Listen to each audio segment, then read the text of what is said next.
Alright, here's the next video.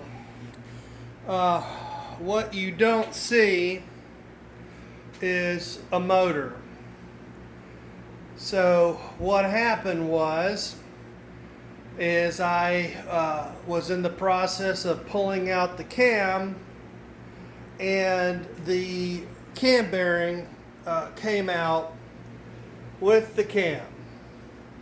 So called around, and the bottom line is you got to rip the whole motor apart to put the cam bearings in it. They want to clean the block, blah blah blah. I get it. So I ripped the motor apart, and I gave them the crank because I wanted the crank polished while they're at it. I gave them the oil pan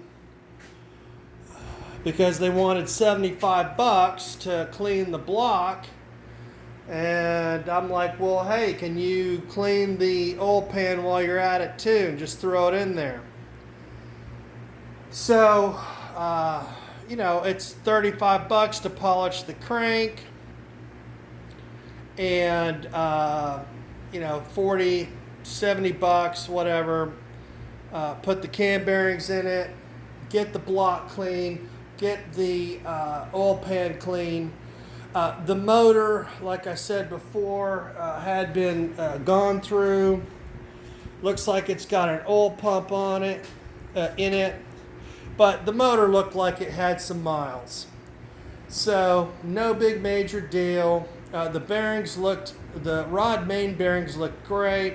Pistons are sitting over there marinating, and they've got plenty of ridge on them. So we're going to do a little junkyard rebuild on the thing.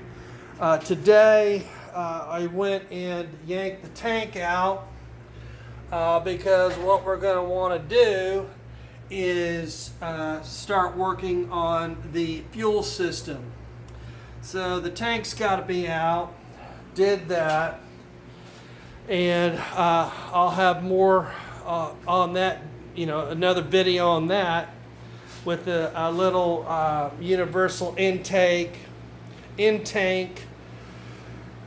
fuel setup. So no big major deal, little minor setback.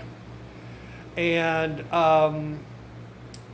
just gonna have to do a junkyard rebuild on this motor. But other than that, the motor looked, there's pieces of it over there. It looked in pretty good shape. Was real excited about getting the build sheet.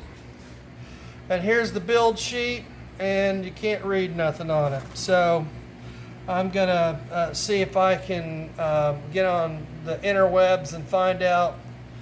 All you can see is St. Louis, and see if I can get this thing, get some numbers out of this paper, because it'd be kind of cute to have that. Anyway, that's a short video. A little bit of a setback. I don't really care, simply because this motor, once it goes in here, I'll try it out a little bit. It's got a little LS1 cam. It's going to have some good oil pressure. I know what I got. Do some burnouts later on. It's the exact same motor to go in my pickup truck, or my son's pickup truck, and I'll just swap it out later on. So cam bearing came out. That's unfortunate, but that's the way it is when you're screwing around with the LS engines, I guess. That's all I got. Thanks a lot.